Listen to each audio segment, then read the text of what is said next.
Hey.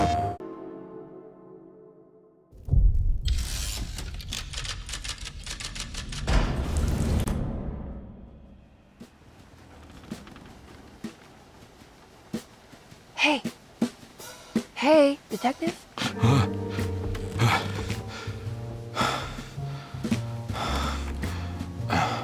What are you doing? Oh, I found something. Great. Was it alcohol? God, no, I just got the wind knocked out of me. I think I know how to break the contract with the Dark Man. What exactly does that mean? Everything going back to normal. All right. I found some more information on Derceto and the patients. There are some seriously strange things going on here. I'm pretty sure 2 of the patients are dead and maybe even the clerk. Oh, yeah. I kind of just gave up on worrying about that. Well, just keep your eyes open, I suppose. What were you doing again? Jeremy made a pact with the Dark Man to keep all the madness locked inside Derceto. All right. I'm gonna break it. I just have to... Where is it? Where's the talisman? It's around your neck? Ah! I worry, Detective. Don't, I'm fine. I worry that you're not much help on this case. At least you're a good distraction. Trust me. You're getting your money's worth. At this rate, I'm an absolute bargain.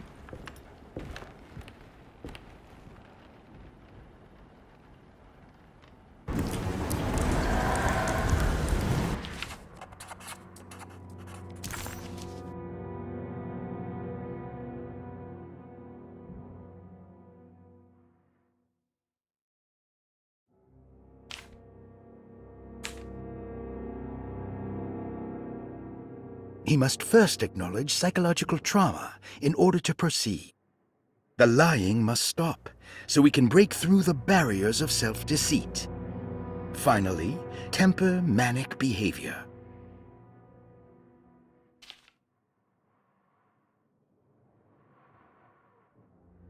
Medicine has failed me. Nothing can be done to dispel the hardwood curse. Only the sacrificial dagger may release the despair from Jacob's eye. Yet, doing so would be the doom of Derceto.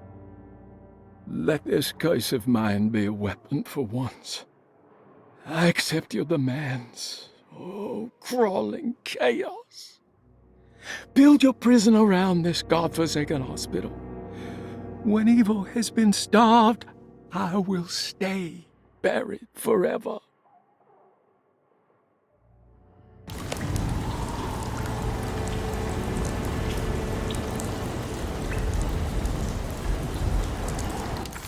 Carnby never thought he'd be so happy to be back at Derceto. It felt like he had crawled through a long, dark tunnel of misery and regret. Now that he was back, Carnby could look into the steps mentioned in the contract. But there was one thing that gnawed on him. What exactly did this have to do with Dr. Gray?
got to be around here somewhere.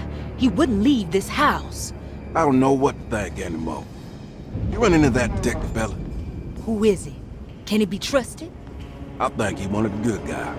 Well, you know, like us. Will he be all right with her coming? Praise the mother. He don't need to know about all that. Just help Just calm down. It ain't time yet. God, it hurts. As far as I can tell, Detective Carnby seems to be solving problems, not causing them. Just be ready in case he starts anything.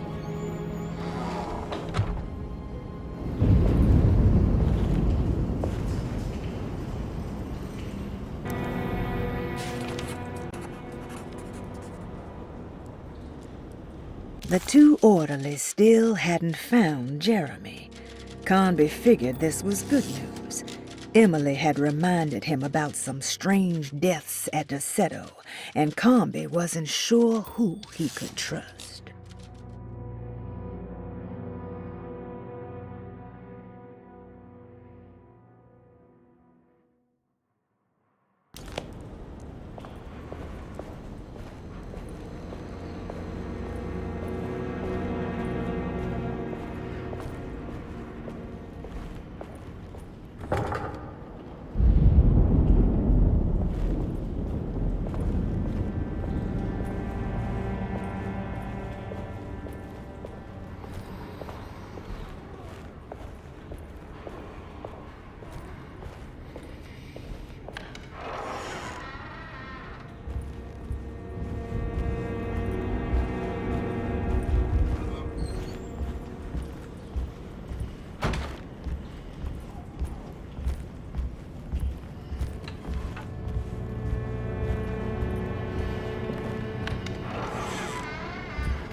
Christ, what the hell was that?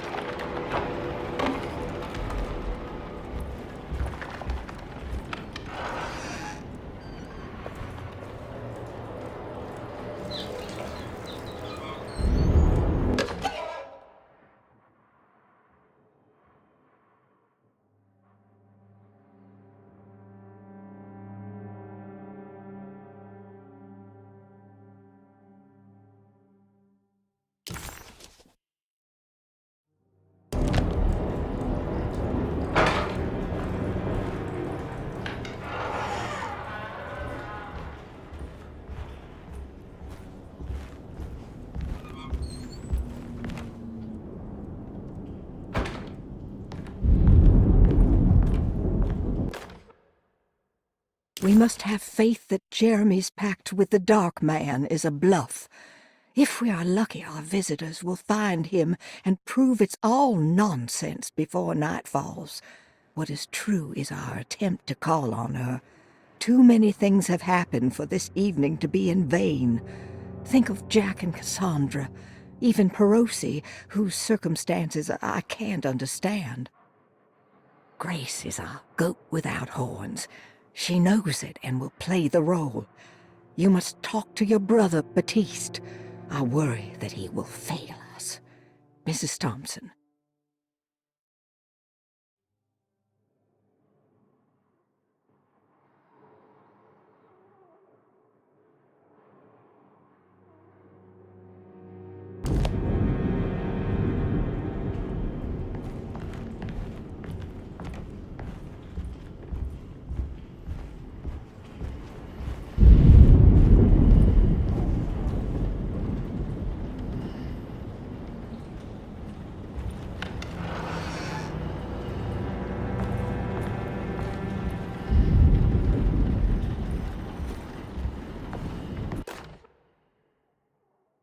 Lunacy and the Astarte Artist Colony, a monograph by Yael Klein. In early 1909, the old Derceto plantation outside of New Orleans was turned into an artist's colony. 3 famous European artists rented the house and the surrounding land from the owner, the Ledoux family. The colony was chiefly run by Sebastian Cortez, who was playfully dubbed the captain by his collaborators, William Arges and Heinrich Kassel. The colony existed for 6 years, until one day all 12 members disappeared without a trace. It is widely believed that their disappearance is connected to the disastrous hurricane that passed through on September 29, 1915, but nothing truly supports this claim. What is known is their frequent participation in New Orleans nightlife, their love for hosting parties, and their elaborate contributions to the Mardi Gras parades as the Pirates of Pontchartrain. Accounts of their lifestyle can be found in almost every gossip column. It can effectively be summed up as carefree and bohemian. In late June 1909, the name Astarte first appeared in the newspapers. Cortez said the name came to him as he was painting. There is never any claim to knowing about the ancient Phoenician fertility goddess with the same name before this time. His fellow colonist Heinrich Kassel did know, because he later produced sculptures that show clear references to ancient idols of the goddess. It's impossible to know for sure how this name suddenly made an appearance, but it is interesting because of Derceto's history. Even the name Derceto is the Greek name of a Syrian fertility goddess. In the case of naming the plantation, Derceto was certainly not an accident.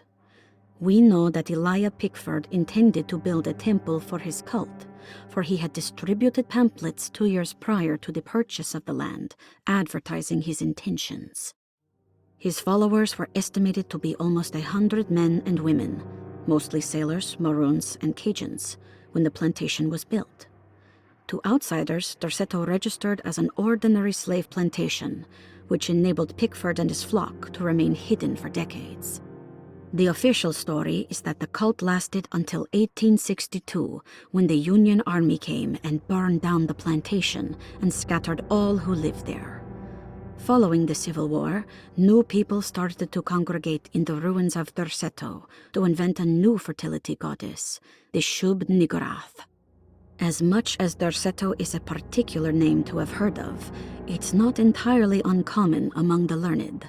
Astarte is equally known and could have been subconsciously chosen by well-read artists. Shub-Niggurath is, on the other hand, very uncommon. Almost impossible that anyone in Louisiana would have heard that name. The name is referenced only in rare books like Unaussprechlichen Kulten and the Necronomicon, and is believed to be a bastardization of Arabic words meaning pertaining to the dark young. The few paragraphs printed on the goddess are so upsetting that no one in their right mind would want to build a religion resting on such qualities. The Shub-Niggurath cult was hard to get rid of, but it is believed that despite the police jailing and killing several cultists over the years, the main culprit in the cult's demise is the cult itself, which seems to line up with every instance of cult activity on Derceto's grounds. When Captain J.W. Norton of the Union Army arrived, he described the people at Derceto as malnourished and maniacal. As much as the army tried to save them, they fought back with fervor, as if nothing was going to stop them from slowly destroying themselves. While the disappearance of the Astarte artist colony remains a mystery, the recurring motif seems to suggest that their fate involved lunacy and a hunger for self-sacrifice to that fertility goddess with 1,000 names.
Mrs. Thompson, I understand the last week has been busy.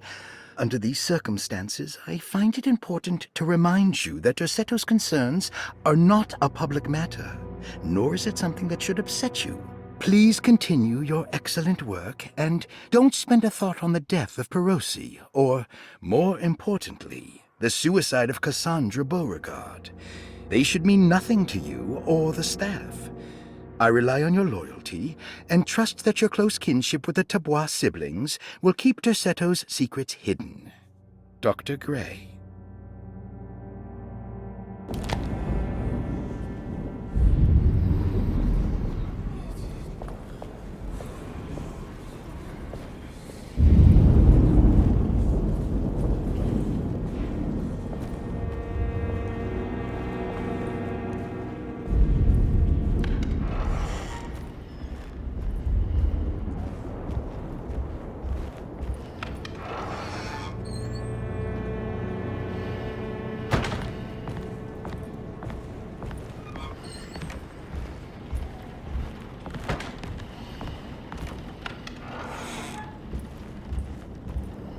It's blocked.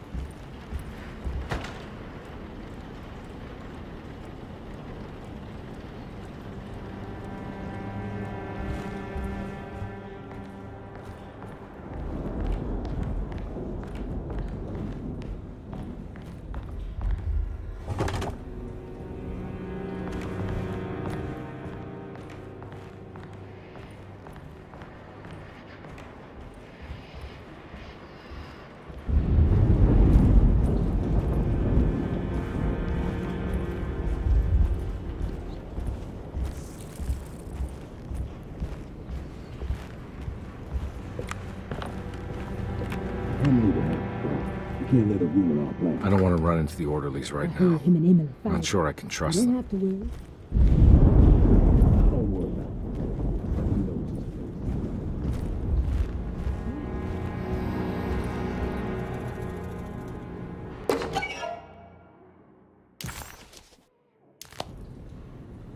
I think Dr. Gray might be in there. Perfect time to snoop around his office, though.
Detective Carnby, I'm terribly sorry that my niece has pulled you into this mess. Please, with all my blessings, take her away from this cursed place. I have destroyed that eater of worlds and locked it away in the attic and retreated to a place of hiding. Tell Emily I'm safe. Tell her all the lies you can think of to make her listen. Take her back to New Orleans. Sincerely, Jeremy.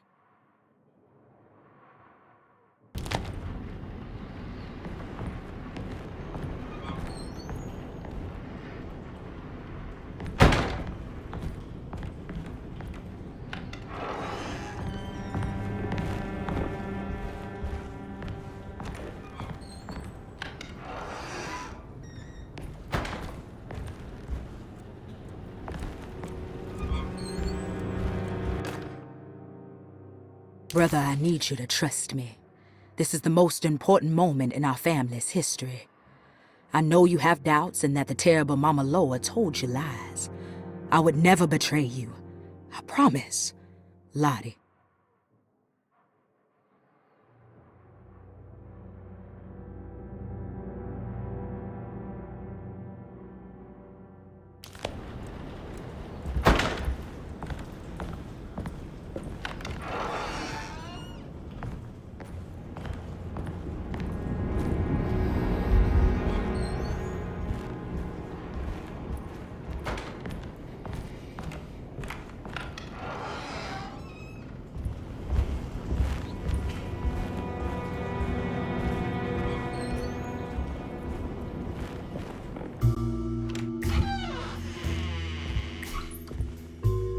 Detective Carnby. Good to see you again. Solved your case yet? I'm trying. Hey, Grace, you okay? Oh, she is just peachy, Detective. Are you looking forward to the Feast of St. John, Grace? I can't wait! Kids, ain't they great? What exactly are you planning for tonight? Oh, not much. We eat, we drink, we pay tribute to the wishing tree in the conservatory. The usual. Then why all the excitement? There is just something about tonight. Something's different. I think we all feel it. Besides, we got ourselves some new words for the prayer thanks to your buddy Jeremy. She'll come and turn the world inside out, and things will begin again. That sounds strangely threatening. You should come.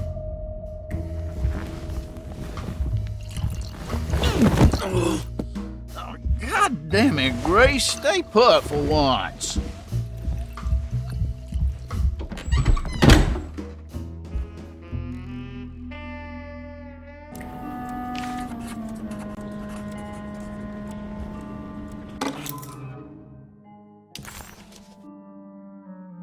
Better hold on to these. Wouldn't want them to get lost.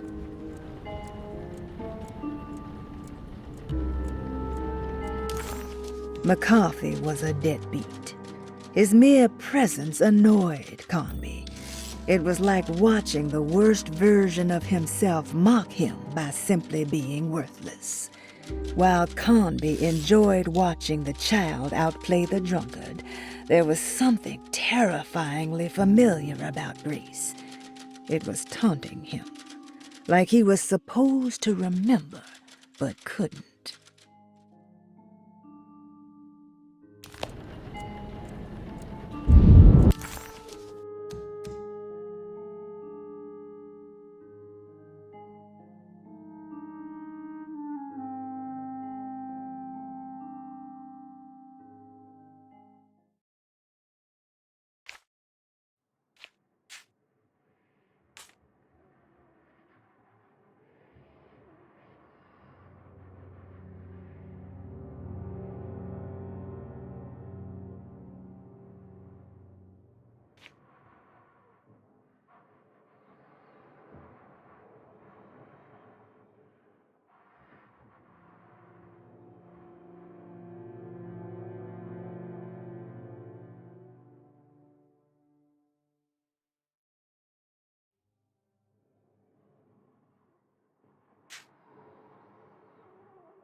surprisingly neat.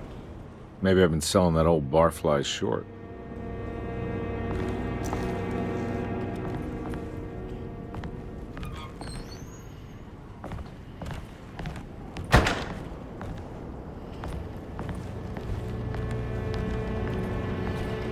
Looks like McCarthy has something hidden inside.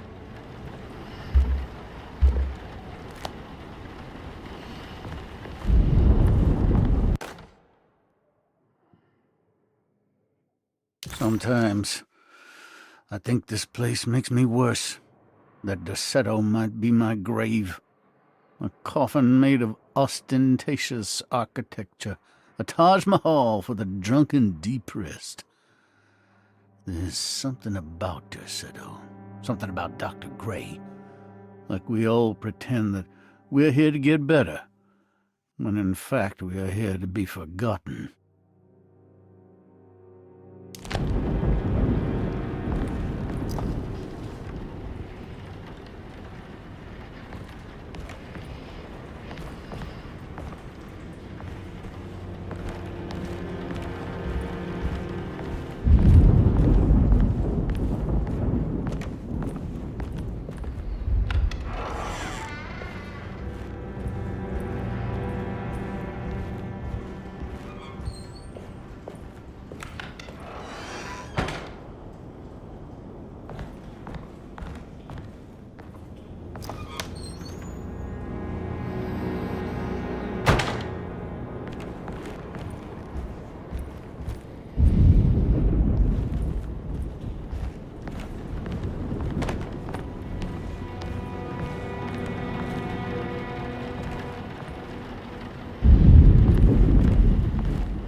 This is my room. I belong here. The empty room always felt familiar. It had a mild fragrance of crushed leaves and wet sand that somehow convinced visitors that they belonged. It wasn't real, of course, but it was more real than many other things you could find.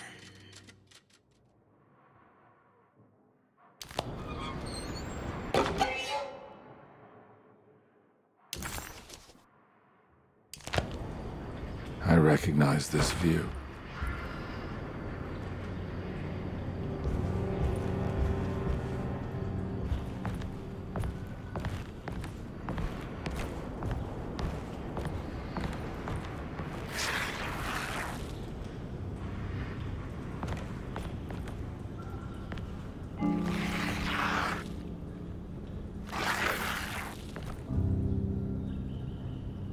I know that number.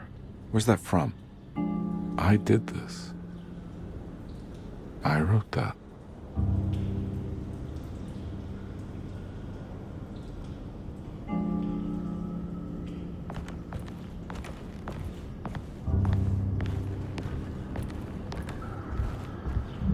I know the combination. I carry it with me.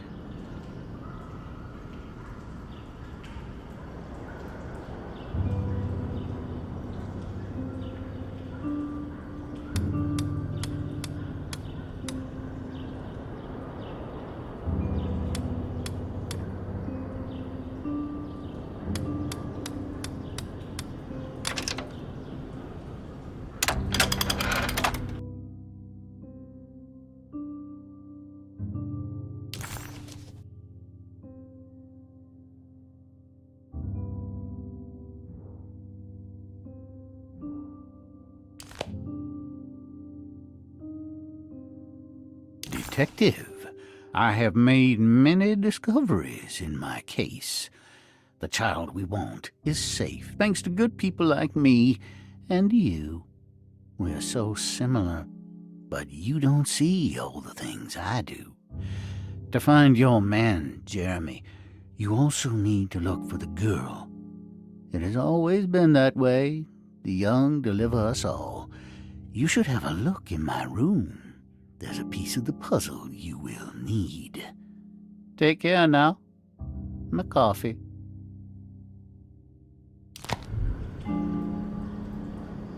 How long have I been here?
Looks like McCarthy has something hidden inside.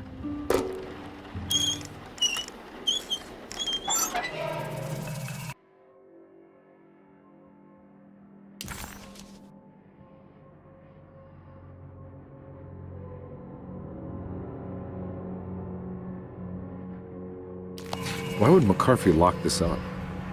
Was he trying to keep Grace from completing this chain? If so, couldn't she have just made another drawing?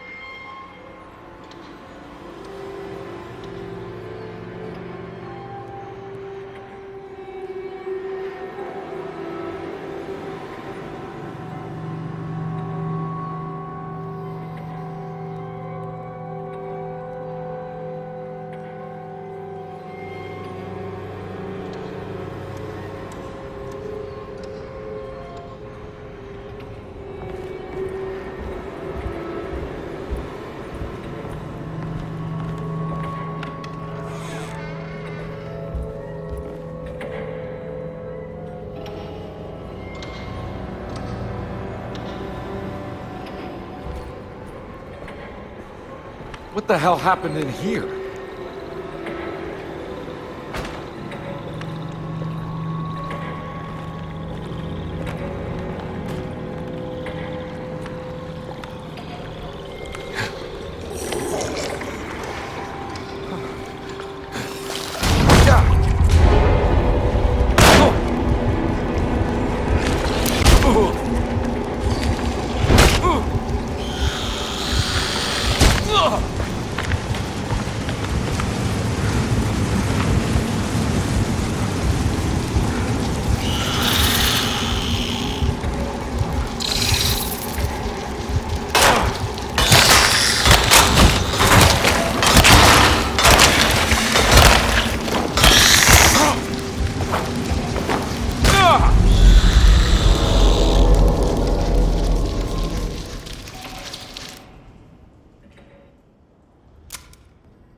Looks like McCarthy has something hidden inside.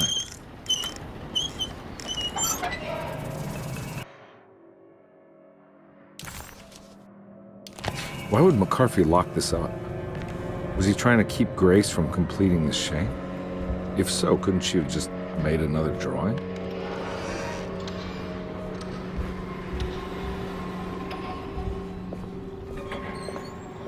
What the hell happened in here?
There must be a spare key to Dr. Gray's office in here somewhere.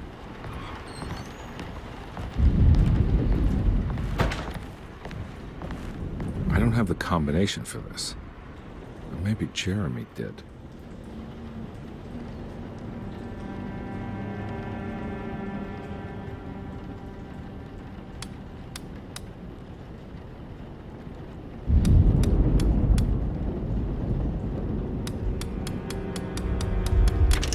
It worked.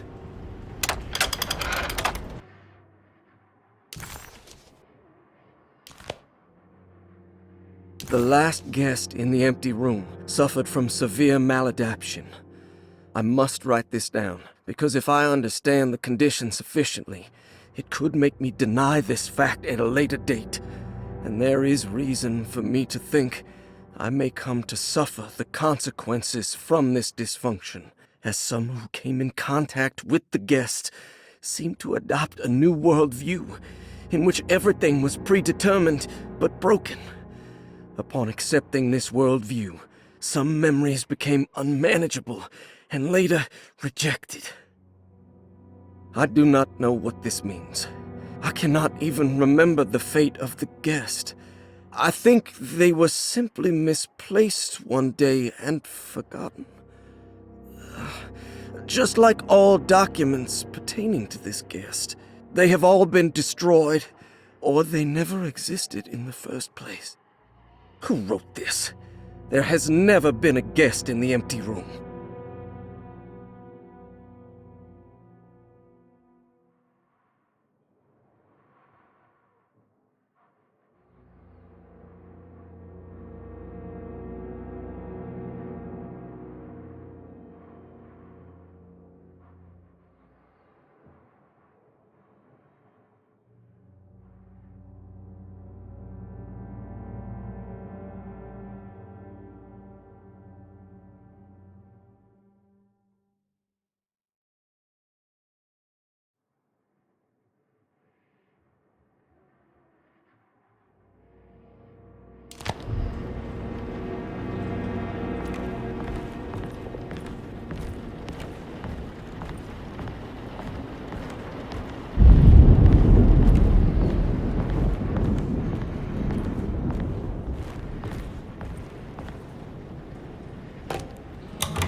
The empty room always felt familiar. It had a mild fragrance of crushed leaves and wet sand that somehow convinced visitors that they belonged. It wasn't real, of course, but it was more real than many other things you could find.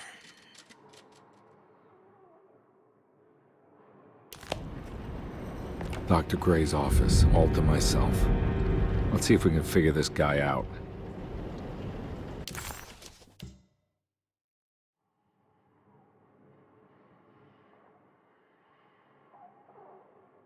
Carnby never thought he'd...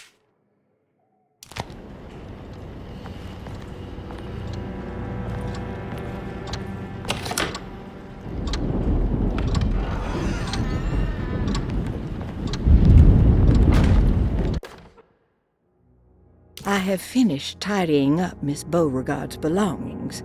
I will leave it to you to contact her agent and have them collect her things. I found one of Grace's drawings she might want back, along with this key in her room, which I believe you've been looking for, Mrs. Thompson.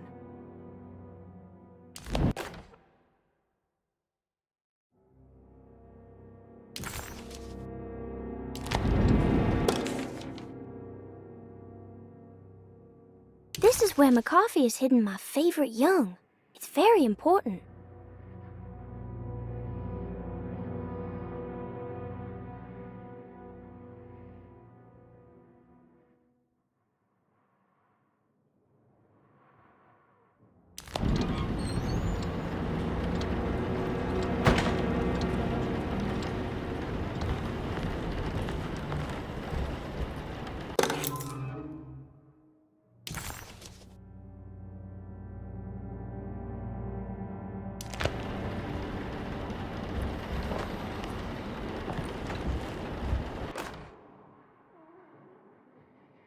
Dearest Dr. Manzetti, I find myself in a losing battle with my patient.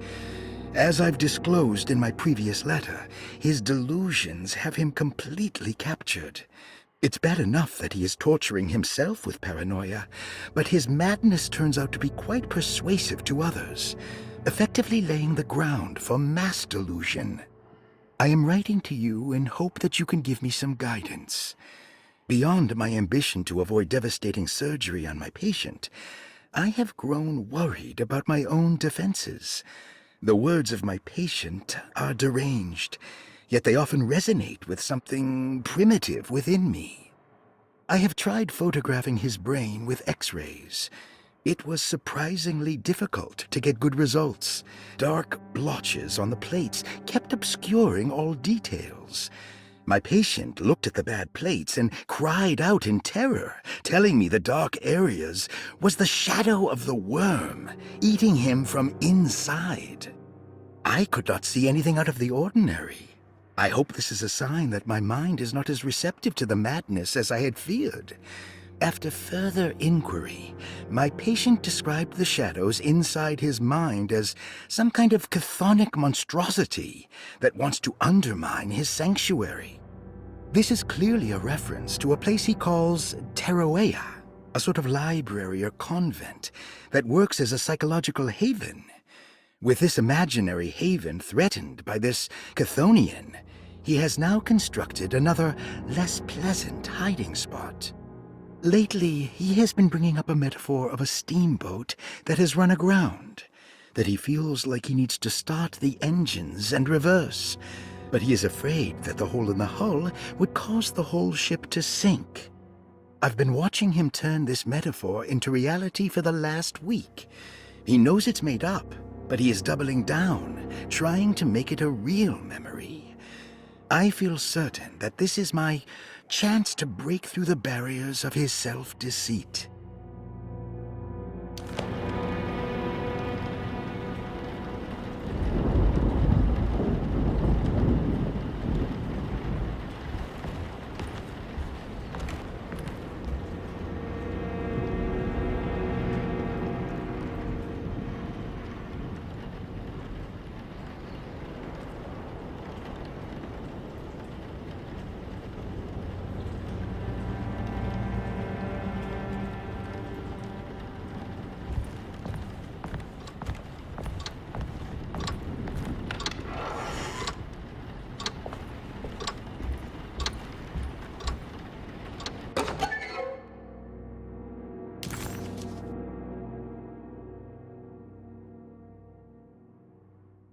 What a terrible thing to recognize that your betterment was an illusion.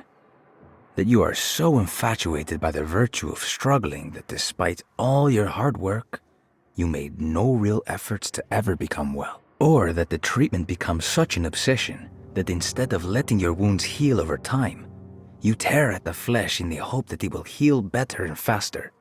If only it would bleed in the way you wanted. Do we ever become well? What do you think, Dr. Gray?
There's something missing.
He was back in the French Quarter, his office to be exact, a place Jeremy had certainly never seen. It could only mean that the dark man had reached inside Edward's mind and conjured this place for him to suffer.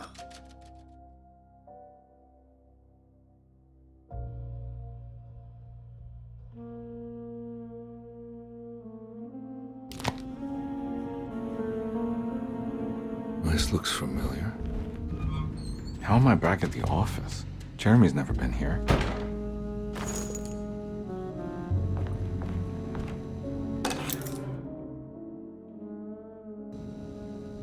That's me, isn't it? How long had it been since I drowned myself in drink and depression? It had all felt so peaceful, slipping away into oblivion. A welcoming, dark voice wrapped around my mind like a heavy blanket. It turned off suddenly as I woke up from the sound of my office door closing shut. A messenger had left a telegram from Mrs. Saunders. She had a lead on where to find her husband and her kidnapped daughter.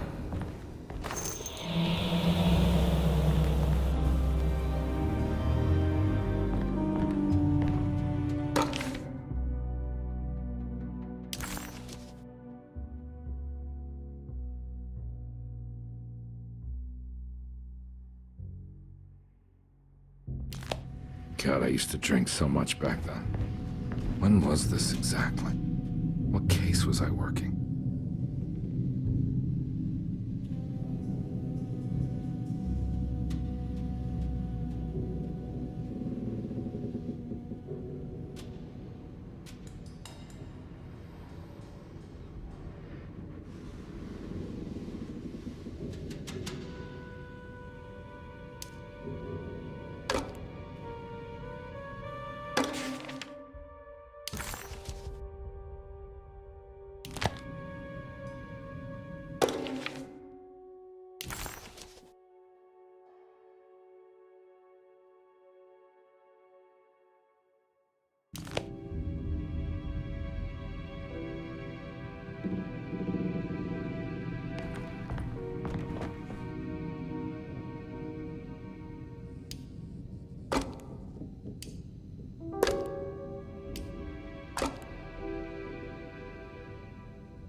I remember this case.